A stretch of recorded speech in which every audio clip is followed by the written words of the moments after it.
Le mot qui me vient spontanément, c'est l'authenticité. L'authenticité des personnages comme l'authenticité des paysages. Alors je suis né à Carpentras, dans le Vaucluse. Le Carpentras de mon enfance, écoute, c'est le cœur de la Provence, quoi, j'ai envie de dire. Les champs de lavande, les oliviers, l'huile d'olive, l'ail, les marchés.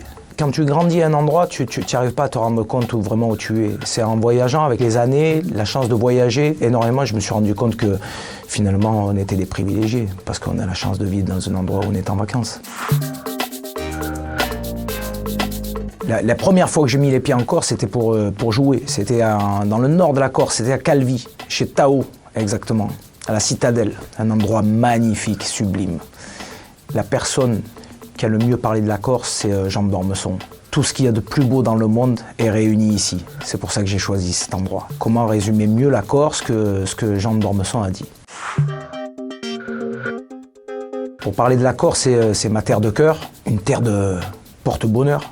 Je rencontre ma femme, je rencontre mon ami Dovatia qui me produit dans Le Roi Soleil, première comédie musicale.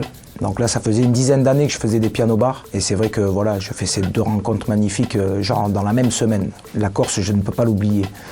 Le mot qui me vient spontanément, c'est quand je parle de la Corse, c'est l'authenticité. L'authenticité des personnages comme l'authenticité des paysages.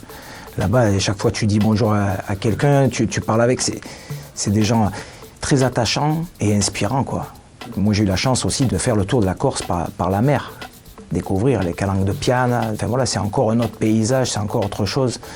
Il y a quelques années, j'ai découvert, c'est un chanteur qui m'emmène là-bas, un chanteur corse qui s'appelle Jean-Pierre Marcellez.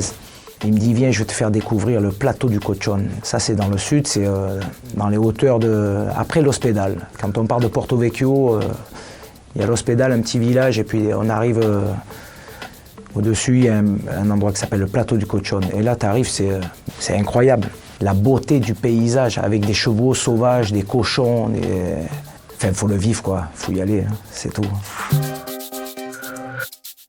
C'est un gars que je vais voir qui s'appelle Paul École, avec qui j'écris depuis quelques années maintenant. Et il vit du côté de Dinard.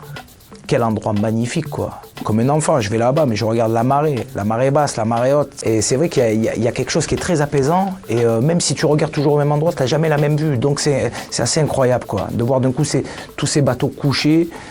Tu repasses quelques heures après, mais c'est un autre décor. C'est assez incroyable. Alors j'ai toujours aimé ça, mais c'est venu sur le tard. Depuis que j'ai des enfants, forcément. C'est prendre plaisir de régaler les tiens, quoi. Donc là, tu comptes pas le temps, hein. Tu regardes pas l'heure. Et c'est vrai que il peut m'arriver de me perdre en cuisine pendant 2-3 heures. Te parler de mon plat favori, le truc que je préfère, c'est quelque chose qui est assez simple, mais c'est une viande au feu de bois, avec des pommes de terre en papillotes, et ça, c'est... si tu m'invites, tu me fais ça, et là, tu me régales. Quand je suis loin de la maison, forcément que ça me manque énormément. Mon chez-moi, c'est mon pays. J'ai écrit une chanson d'ailleurs sur ça, un titre qui s'appelle Mon pays. On était en tournée au Canada et quel accueil, on a été reçus là-bas, c'était extraordinaire. Les salles pleines, c'était incroyable. On a sillonné le Canada, mais de long en large. C'était pas évident tous les jours parce qu'il faisait moins de 35. On était en plein mois de mars. Mais voilà, ça a été magnifique. Et mais à un moment donné, mon chez-moi me manquait. Forcément, quand je suis loin de la maison, je me dis, mais il n'y a pas un autre endroit où je me verrais vivre, quoi.